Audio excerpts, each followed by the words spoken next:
Hi, my name is Seneca. Welcome to my casual channel where we talk anything casual or monumental in relation to life and life's events. And today we're going to be talking the Ultimatum Season 3, the finale, and then the reunion, which honestly, why didn't we just get like a 5 minute finale and just a reunion? Because I feel like, honestly, seeing everybody's proposals and their drawn out speeches. Oh my god. Just save us the time and just cut to the tea where everybody's talking about their mess. Anyway, so we're gonna be recapping both episodes. Like I mentioned in my last couple of videos, I like to talk the standout moments as opposed to summarizing the whole entire thing, because I believe we watched the same exact thing. I don't really need to go over every single thing that happened. Like, we're both very much aware, which also comes with the fact that I'm going to be spoiling everything I see.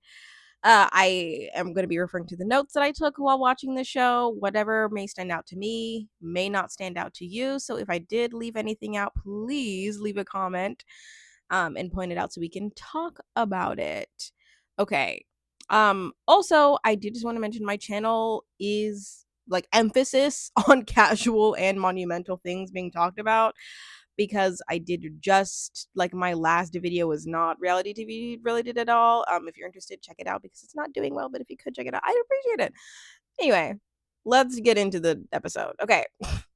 So the finale, it starts off with JR and Sandy's journey.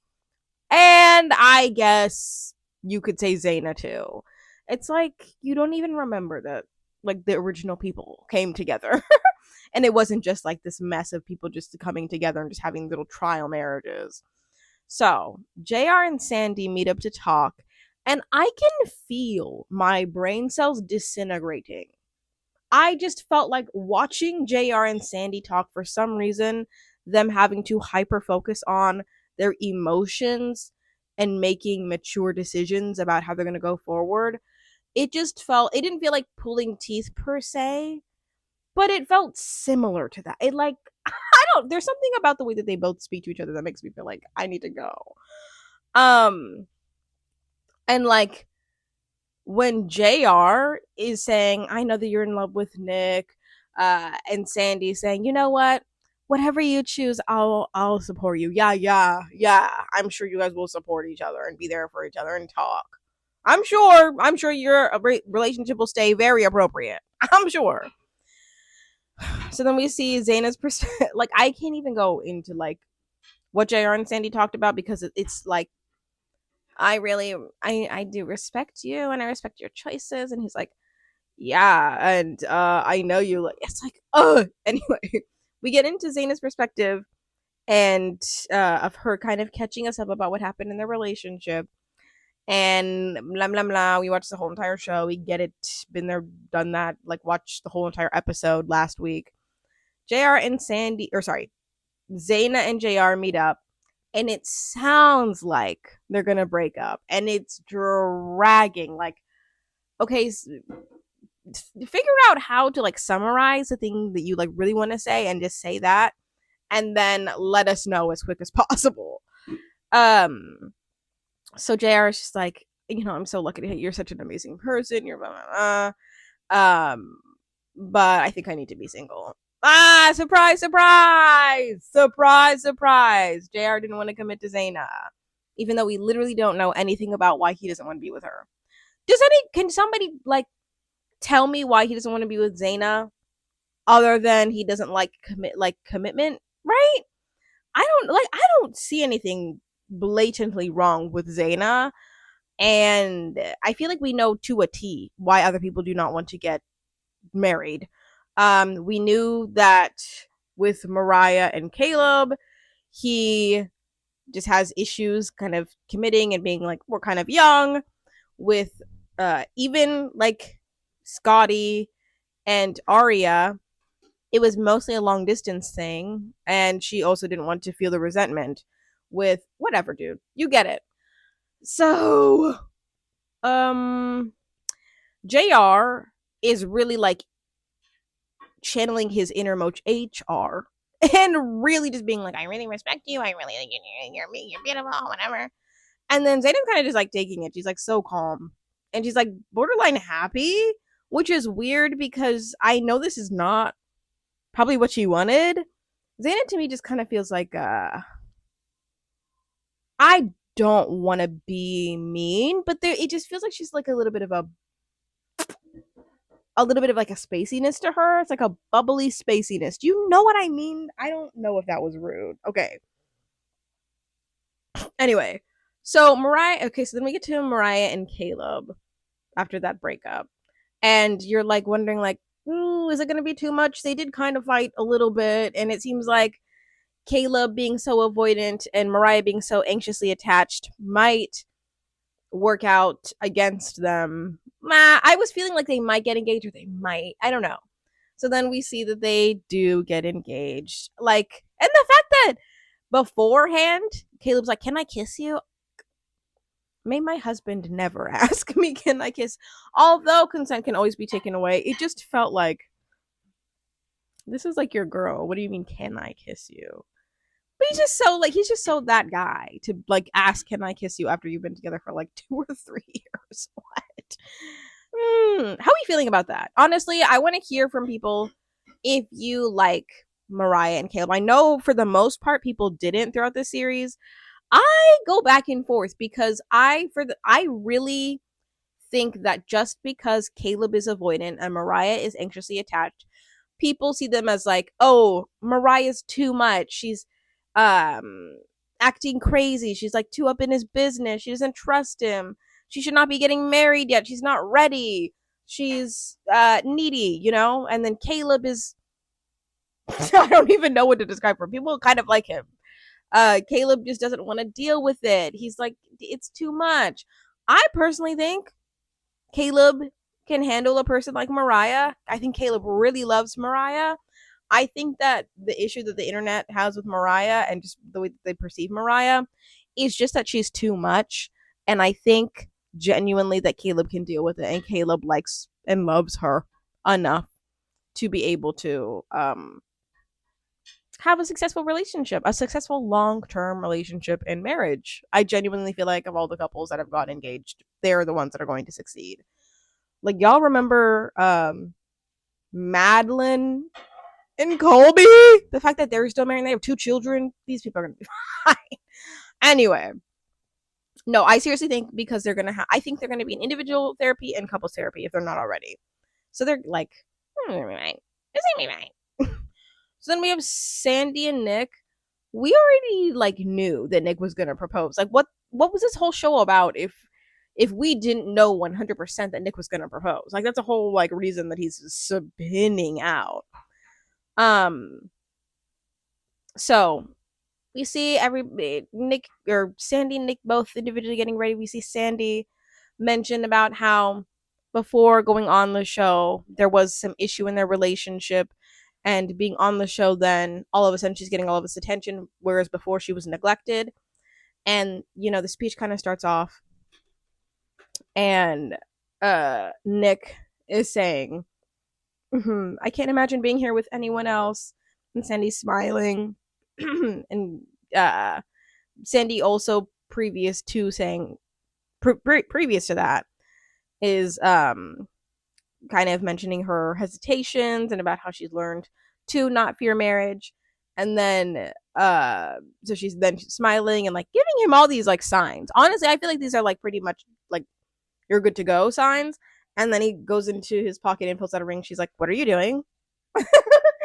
What are you doing? I'm sorry. Aren't all the signs and this whole entire show, isn't this about this moment? What do you mean? What am I doing? What? So Nick does that thing where he like slightly looks away. He does this a lot, I realized. He does that thing where he's like, I'm proposing. uh Nick says, you know, you have a choice and you're half of this relationship. So she's like, I don't know. This is hard. I don't know. And while they're talking through it, Nick just kind of looks at her, just like as she's kind of explaining. She's like, I don't know. And he's just like, and she's like, please don't, don't. And he's like, don't what? Like, and I really think that this is really hard for Sandy because she does not want to be with him. Understandably, like, he's a really interesting, kind of difficult person to seem to be with. But I feel like she's having a hard time dealing with letting him down because we have seen her be a chronic people pleaser. I want to say people pleaser in the sense that, like, she just wants people to like her. Like, she'll manipulate everything that she tells people just to kind of make it seem like she's in a better light than she is. So I feel like in this moment where she just has to, like, share a hard truth and be like, I'm sorry, it just is, she can't kind of get her way out of this, you know? Oh no. So then Sandy so then essentially they break up, and it's for the best. I really think that Nick genuinely, and he'll mention this in the reunion, he just should be by himself in a way that is just surrounded by people that love him, in a way that is surrounded by multiple therapies, and him with Sandy, like, also date somebody like your own age. I think it's a red flag seeing age gap relationships because it's always some guy who's like immature like this go for a younger girl who's like fine with dealing with the things because she doesn't like realize like, oh, this is not like you know. I don't know. Let me know how y'all feel about age gap relationships. Because I just, every time I see them, I'm like, what the heck? I don't know. I know at a certain time it was normalized, but in 2024, date someone age appropriate. Right? I don't know. So, Sandy feels bad about after the breakup because she can't talk her way out of this. Then we go over to seeing Arya and Scotty. Dear Lord. I was just like, please, Arya, please. But then I saw like them as individuals and then them come together and seeing that they are matching. And I was like,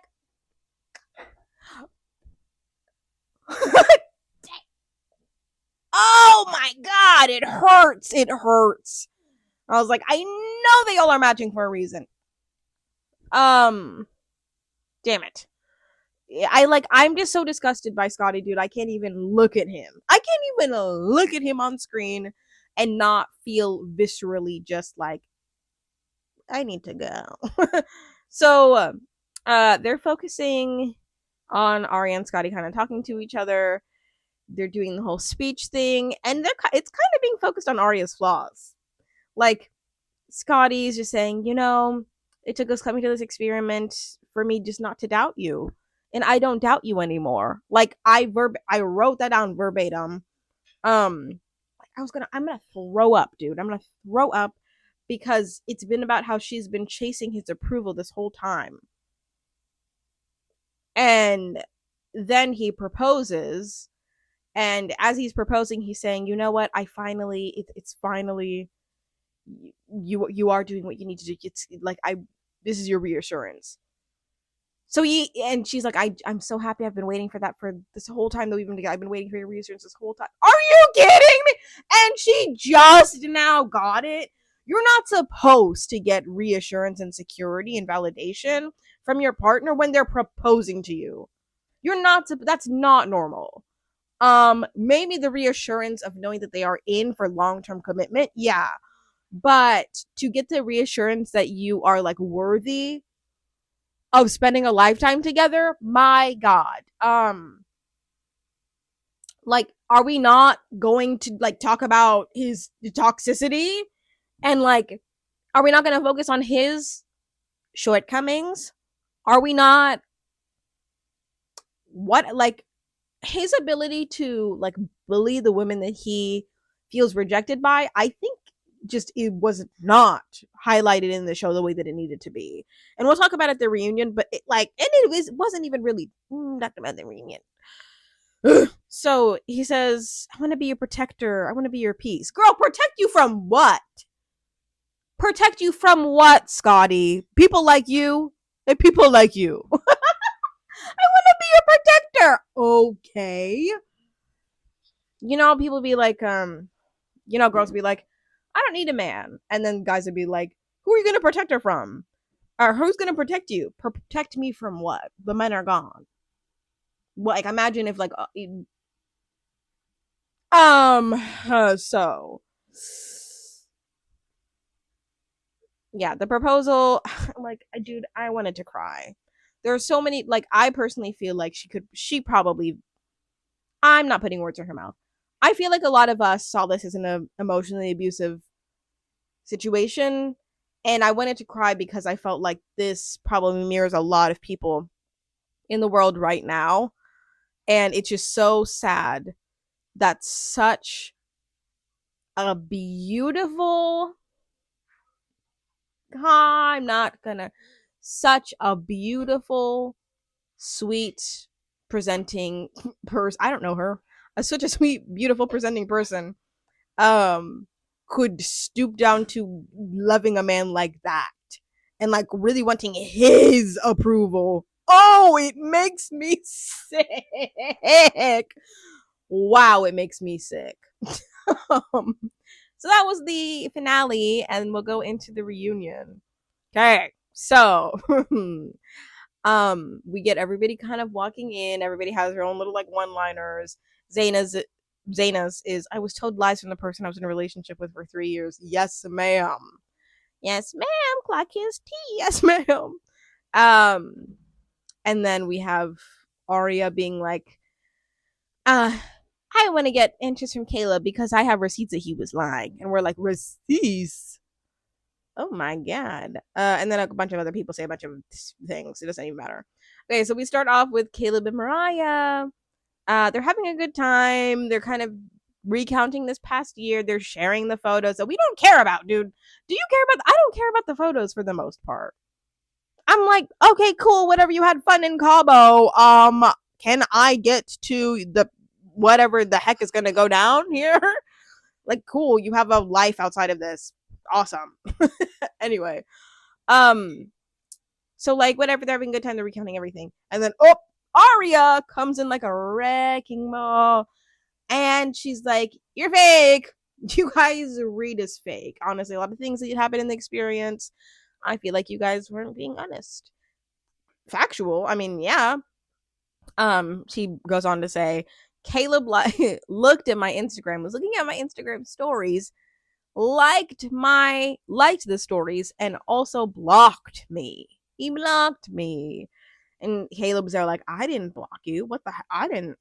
It's very, it's, what do you like? That's so interesting. I also would like some verification on that because honestly, like, it doesn't seem like Caleb is the type to block people. You know, like, I have a feeling maybe, like, in my head, I was kind of thinking, like, okay, Mariah, come forward and say that you blocked her yourself. Like, come forward, because she seems like the type to do that, to like block anybody that Caleb's looking at. That was interesting, but I would like some verification on that. And I honestly think that Arya's coming at them because they were one of the most well-liked couples on the show. And we all know that Scotty was getting dragged through the mud because nobody is a Scotty fan. And I think maybe Arya took that a little bit personally because she was Scotty's girl. Maybe. But people also really liked Arya and felt a lot of love for her. And she acknowledged that on TikTok. But I have a feeling she kind of came at them a little bit too much because it was fueled by like something. I have a feeling it was a little bit of social media perception, and then also just the fact that Caleb is not 100 with everybody because he's trying to protect himself and Mariah about his feelings. Okay, so, and then we find out from Arya saying things that Mariah apparently called Caleb every night. Oh, okay. That would have been interesting to see all of the footage that her just like communicating. Mariah's validating Arya, saying, I knew that there was oh yeah, and that's also another thing that Arya said, of course, which is like my emotional connection. Mariah's like, I knew there was emotional connection between you guys, and Caleb just was dismissing me this whole entire year. But like, Caleb, it's time to be honest. I love that Mariah actually, like got into her feelings. And so then Scotty pipes in. Hey, why don't we Anyway, Scotty's like, one thing Arya can never say about me is I wasn't 100% honest with her. Hey, why don't we one thing Arya got shut up, bro. Like, one thing Arya can never say about oh my god. Okay. The one thing Arya, that's the thing is like, Scotty, stop piping in. Okay. I don't want to hear from you right now. But he did say Mariah just wants to be validated. And I think from that, then Caleb, or after Mariah said, this whole time I've just been dismissed. You have been denying the fact that there was an emotional connection, but there clearly was. Because she's saying it, I'm seeing it. What the heck is going on? And then Caleb's just like, you're right. I kind of feeling he kind of just said that because he's being put on the spot. But if there wasn't pressure put on him, I have a feeling he would have been like, nah, just like downplaying everything. Because he's an avoidant. Avoidants do not like to deal with the things that cause conflict. Because they are conflict avoidant. They are intense avoidant. I'm with an avoidant. They don't like these things. And it's unfortunate because you can have real authentic communication and really build from the difficult conversations. Yeah. So then I said I don't think that Caleb liked Arya's story for cheating reasons. Like, I don't think he was trying to cheat with her or do anything nefarious. However, I think that he liked her stuff, of course. Like, that's real. Like, she has receipts. But I just think like Caleb is just in the moment and a little bit like oh, well, that was cool. Like an in the moment kind of a guy. He doesn't seem calculated the way that Scotty is calculated. I don't think Caleb has that in him. So it felt a little bit kind of hard to even see Arya come at Caleb because it's like understandable. He did downplay things, but it's also like it's just Caleb. Like, come on. So we have Arya explaining the engagement, and because we're all waiting to know like what the heck is the status of Arya and Scotty's relationship, because we're like, please be broken up. Oh my god. And so she's explaining the whole engagement, and she was saying she finally got everything that she wanted from Scotty, and then talking about how they broke off their engagement. Arya says she realized she made an extreme mistake just because she was very emotional. Like, yeah, but they did end up living together. And then Vanessa goes, so when did you guys break up? And then she says, a day later. And everyone's like, a day later? I out loud said, a day? Me watch, a day? My God. Thank God though. Seriously? Hey, some people just need to, it just takes a day. Woo! So then they go into their year that they've spent together because they continue to see each other.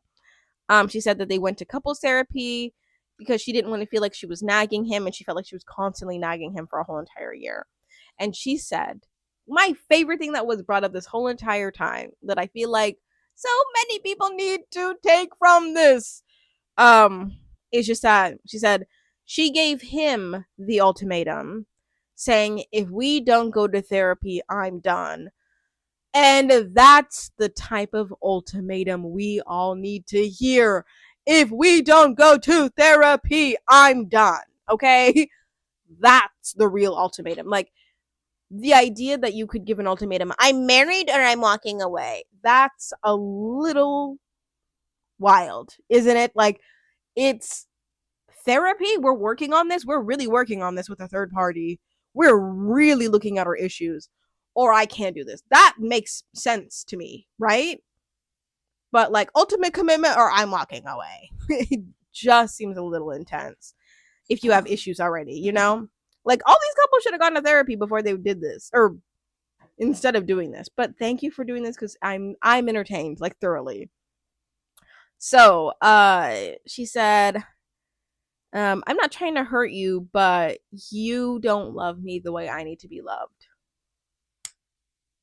Oh my God. Yeah, like it was. I think that for the longest time watching the show, it's so hard to watch Arya because she's just like so many girls right now, and even got she reflects so many people in horrible relationships where you can clearly see somebody's not loving somebody the way they need to be loved, and it's harmful. Oh my god, she's literally like your friend who's in a she's like a friend who's in a toxic relationship because you're just dying to be like, he doesn't give you what you need, he doesn't care about you. um I'm just so happy that she came out of this. It's probably like she's probably really processing a lot of things as it's hitting her, because she didn't even like when the thing was ended realize she was in a toxic relationship, because she just really took him saying like, you have things to work on, I'm finally giving you my validation. She didn't even like have a problem with that, him saying that.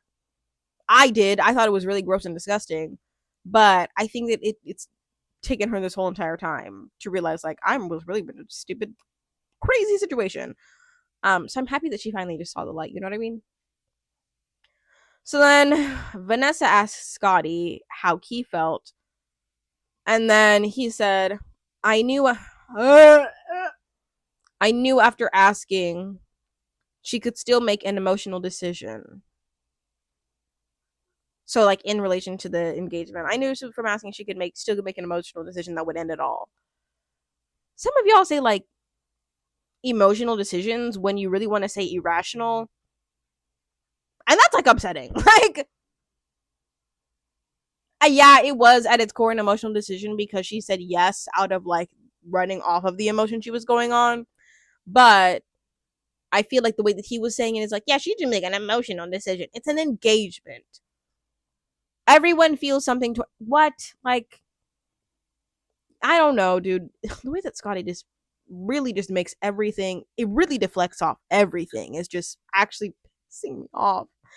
So Scotty also says that he made a mistake because he shouldn't have told Arya all those things that she wanted to hear, because there was a chance she could still make an emotional decision. Oh my god, dude. And he says this like it. Oh, can we stop? Like, can oh my, can you pretty women stop giving these chances and really making these ugly, ugly men, like building them up so much, because then they get the audacity to say things like this. I just wanted to show her how I wanted to show her after how excruciating experience was that I was always gonna love her. Oh, basically saying like I just wanted to show her this was all worth it for us because you have me. Oh my god, the prize from hell. uh, um, and then they're talking about therapy, and Scotty brings up how he said we did go to therapy, but the problem was it wasn't on her time. Get the yeah, I'm sure the problem was it wasn't on her time. There's always a problem. That's the thing with Scotty, is he will admit like little things, like breadcrumb things, and that's a problem with being in an abusive relationship, is you feel like you're going crazy because it feels like it's just your feelings. You'll talk yourself out of these feelings, being like, no, it is right. It's just it's on. The problem is that it's on my time. This wasn't the right time. I should have. It's like, dude, everything is just not his fault. It's all on her. So then Arya gets emotional, saying, "Yeah, a year later, it's my time." Thank you, Arya for speaking up. She says, "You're not taking accountability, and I always have to ask you to say sorry." I felt that when she got emotional. That actually really, I mean, this whole thing is igniting me, but I think a lot of people deal with that as well. The idea of like, why am I asking you to like apologize? What the hell? Um, Scotty says, yeah, I feel like there's context missing. Girl, then what's the context? Stupid. No, the context is missing. I genuinely feel like when people say there's context missing, it's always the world's like dumbest situations where some random dump will be like, yeah, but you don't know the context. Then tell me, what are we doing? If I don't know the context, fill me in. People just really want to like, they use context as the biggest scapegoat. And we'll talk about that more later with the second person who brought up context when we knew whatever. Arya says, then what's the context? Yeah. And he says it's not for him to explain. Right. Arya then explains that her grandma died and she also went through a miscarriage and she was just tired. That is another thing. It's like, I think that a lot of people get talked into abusive relationships or think that they can only do abusive relationships because it's like, oh, the highs are so high and everything is so good for me right now. And then things like death, like family death happens, or like a miscarriage, or like something where you need to lean on somebody and they are not there for you. Oh my God. Pick somebody who you know is going to be there for you, who can handle you, who will not blame you for processing things you need, the way you need to be processing them. Somebody that will support you without you having to beg for it. Oh my, it makes me sick that she went through that with him. Oh my God. Scotty says he tried so hard. I'm about to fake cry saying he just tried so hard. Yeah, you tried so damn hard. Even though she had to ask you to say sorry for things, even though she's the one who her grandma died and she went through miscarriage and she was tired. Oh, but you tried hard. Get out of my face. Oh! And then Zena says, I was surprised that you said yes to the proposal, but it's probably because you didn't want to reject him. It's like, ooh, dang. Because that was like some solid insight. And it's like, ooh. Yeah, can we like actually get into like this about Scotty? I think this is also a very prevalent issue for a lot of people. I was going to say women, but I'm going to be honest. I think I can see this with some men as well. The idea of, I don't want to hurt this person's feelings, or I don't want to put this person in harm, like in emotional harm's way. So I'm just going to do the easy thing and hurt myself. That's, and then literally Scotty's like, after like a few minutes, starts like fake almost crying, being like, she broke my heart. Oh my God, she broke my heart. Name one constructive thing Scotty has said. Scotty hasn't said anything constructive. It's all, I moved for her. I tried so hard for her. I did everything for her. Dude, she's saying that she like is tired from you. Like, what's making her tired? And then everybody, it's like heavy. So then they go into this silly compilation of like all of these stupid little moments. And I'm like, who cares about, did anybody find that funny though? Honestly, I'm going to hold space. I'm gonna hold space for the people that actually did enjoy the compilation. That like needed some sort of what's that called? What is that called? Comic relief. So if you enjoyed it, like, glad. But I was like, can we please get back to this? My God. Then we have JR and Zena. So we find out that they broke up, got separate places across the street. Oh gosh, the street. And told her, so JR told her that he needed time to process things, and she was upset, and then goes into the stupid like, yeah, she was upset because we didn't spend Christmas together. So then Zena is like, do you guys want the truth or what? Zena says they did spend Christmas together, and then JR goes, yeah, you were upset that I didn't get you any gifts. Okay, so then we did spend Christmas together. I would like that stricken from the record. You literally just tried to lie on me. Whatever. And then the whole, you were upset we didn't get gifts. Zane's like, I was mad because I got you something, you didn't get me anything till 3 days later. JR says, we're not together. Sorry, I said that do you guys want the truth or not too quick. Basically she's saying that they worked together, but they were still talking. And that I think is so I think this is genuinely a universal experience. There were so many things with Zena that I felt like, honestly, the first time hearing about this, my initial reaction was like, oh shoot, Zena isn't over him. Like, she's really leaning into all these things that he's saying because she can't let it go because she was the one who issued the ultimatum because she wants to be with him so bad. No, dude.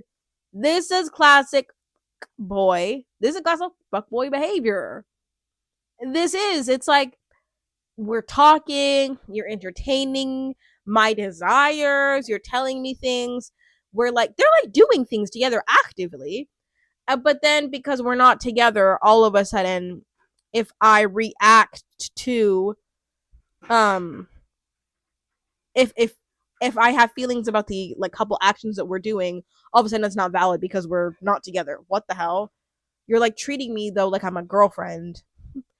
Zaina says that there was a gray area, but they weren't doing couple stuff because they were doing all these couple things together. Like, I strongly believe that there are so many people that have relationships like this with Zaina. But JR is like, can kind of spin it to be like, we weren't even together. Like, she's over here bugging about the fact that I didn't get her a Christmas gift. Then why were you guys spending so much intimate time together? I feel like it's like, this is a communication issue on your end then, JR. Because I have a feeling Zayn not dumb enough to be like, I'm not gonna pretend like we're together, even though he hates me. Because he's literally saying it like he hates her. So JR says that he didn't give closure because he's still processing things. I beg your finest pardon. What? I didn't give closure because I'm still processing things. And the first time that he said that, I didn't necessarily catch it. I was like, oh, he's still processing things. That makes sense. No, he's saying, I didn't give closure. I didn't close off. I didn't like tie things up with a bow because I'm processing. Okay. So then that basically kind of validates all of the things that she was saying before. Like, you guys spending time together, you guys doing things that are like couple things because you didn't give closure. That closes everything off. Once you give closure, it's done. So he's basically saying, like, I'm leaving things open. That's how I interpret it. Is that wrong? I don't know. And Santa says, I don't think you ever had an intention of proposing. Mm-hmm. We all saw that. And then Jared's like, really? What would make you say that? Let's watch the show. Let's watch the show once again. Then Nick goes, is the door still closed? Zaina says, yes, that man is a con artist. Jared's like, how? How? Anyway. Zay is also like, I think you guys had sex. Yeah, 100. I think the whole entire world thinks they had sex, but them. If they did it, they gaslight each other out of it, honestly. Zaina, I kind of feel like she was lying when she was like, I'm actually so over you. I feel like, honestly, you can still have like passionate feelings over somebody that you're. Can you?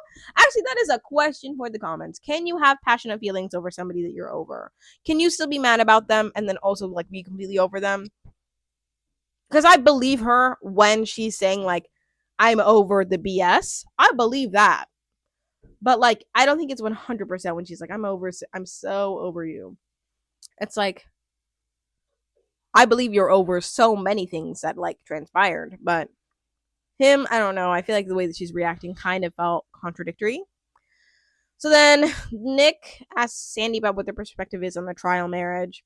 Sandy came onto the ultimatum neglected, and J.R. was more physical, like her, so they were more compatible in that way. So Zay says, why did you give me fake reassurance? To Sandy. And then Sandy apologizes and says, I'm sorry, I shouldn't have done that. I shouldn't have done that. But it's like, why did you do it? And then she's like, but this man loves you. This man, JR, loves you. Okay, we didn't see that. We genuinely did not see that. And then they ask about the hall pass conversation. Zaina has like a chip in her nail with text receipts. Okay. I don't know why, but that did not feel like the sleigh was intended to be. Like, I'm pretty sure people at home were saying like, oh, but I was kind of like, you put like, you couldn't even just send the receipts to Netflix and they just like display it on the screen. I don't know, dude. Okay. Then they go through a compilation of JR being gross and just super sexual with everybody. Well, It was just Arya and Sandy. Let me not be dramatic. So at one point, he literally says, "Ain't no cameras around. Let's treat this like a real marriage." That is why I also think they had sex off camera, because hell, like, he directly said, "I have a hall pass." um, Vanessa pushes on him after that thing is done, and everybody's like, look at you," and Jared just acts like a child. After Zaina's like, "Do you see? Do you see?" And he's like, "Do you see? Do you see?" Okay, dude, yeah, totally. Jared's like, "That's out of context." I'm sorry if the you guys chilling at the pool having a conversation during that one scene that we all saw on episode 1 or 2 is not the context. Then what is context? Let's define. Let's actually define what context is. People who are the dumbest people on earth be like, "You're missing the context." And be like, "Okay, we have like you have so much time to explain what the heck context is. Then you have so much time, but you just want to be like, that's the context. Let's move on." Hello. Okay. um. So I personally, I don't care as an audience member if couples get physical with each other. This is the experiment. You guys are in trial marriages. Let's get the marriage trialed. Let's do all of the things. Let's cause some spikes. Let's get angry. Like, I don't care. Um I do think though it's kind of like gross if you are telling your partner one thing and then doing another. That's really what JR was doing. Um but I like ultimately next season let's get physical. Let's get into physics. Let's get physical for real, because I'm Ultimatum Career Love was incredibly physical. And I was, well, a little bit of me was kind of freaked out about it because I was like, is this because it's Career Love that they're like really sexualizing them? Or what? But let's get physical, but like let's allude to it. Let's not like show it fully on camera on my Netflix television. Let's just like get physical and like talk about it later. We don't have to show it. Or we could, but we don't have to. So we get Vanessa and Dave. Can you imagine if we just got like Micah and Chanel? um, no, thank you. Yeah, so we got Vanessa and Dave. Vanessa explains why she left. She addresses Nick and is saying that during their time together, there was a friendship, but once she moved in, she felt uncomfortable because he did a 180 off camera, but it didn't make it in. Well, 180 off camera, and then the stuff on camera didn't make it into the show. She feels like he hasn't addressed his trauma. On TikTok, she actually made a TikTok about this, that he had substance abuse specific issues and then also was a heavy drinker, and he lied about his substance abuse issues on the psych evaluation going into Love is Blind. Ooh. So she didn't mention that at the reunion, but she did mention that on her TikTok. So then she's like, I feel like you didn't work through your trauma, and Sandy asked if she can elaborate. So then she's like, it's not for me to say. Nick then elaborates and says the way that he acted, he spun out after kind of finding out about Sandy and JR, and he was rude to her when she tried to console him. She said, "You even lied about things like saying you were homeschooled." And then he was like, "I was homeschooled." And she was like, "Yeah, but it was like for a semester." And he was like, "It was for a year." Okay. There is a difference between, yeah, I was homeschooled and I was homeschooled for a year. I myself was homeschooled for a online school. Technically, my mom didn't teach me. I just went through this program in the 8th grade because I like was tired of moving around a lot, and I was just like, whatever, I don't want to see kids anymore. I don't want to be in school. I'm tired. I'm depressed. And then I just like got put into this online program. I was not homeschooled for a year. Yeah, sure. But I can't go up to a homeschool and be like, I was homeschooled too. Girl, we're different people. um so Sandy so basically it's kind of just hinting at the fact that it was like deception. It was deception on his end, and it wasn't necessarily a bonding experience. It was like you said that you did this thing and it was a different thing. So then Sandy mentions, that they like saw each other for a little bit, but then it ended. Nick admits to being unhinged. And it's weird also because he kind of just like he tries to justify it a little bit, saying, like, with how passionate and creative I am, you have to be careful with me. You have to be careful when you fall in love with an artist. I I don't know if we are replacing artists with just like manic. Like, I don't know. And I don't know if that's a bad to say, but Vanessa also just mention her relationship or her experience with him was just like that he was just a manic person. And that is what we saw. That's not artist behavior. What are we saying, artist? What are we saying? What are we saying? Like, the most artistic people that I know are the most mellow, go with the flow, like, whatever. Weird. Weird. Anyway, so we end off, everybody's kind of asking, like, you dating anyone? You dating anyone? Apparently, Nick is dating somebody. Good for him, I guess. Good for everybody. So that was the Ultimatum season 3, the last episodes. I'm excited that another season is coming. I hope it's Ultimatum Queer Love. Oh my god. Um, I will be reviewing Love Is Blind.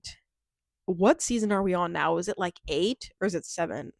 I'll be reviewing Love Is Blind. I know that it comes out February. Is it like Valentine's Day?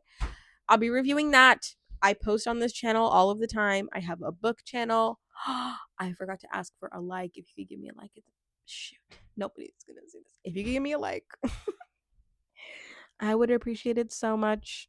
Wherever you are, whoever you are, whatever you're doing, whatever time of day it is. I hope you have an amazing morning, afternoon, or night.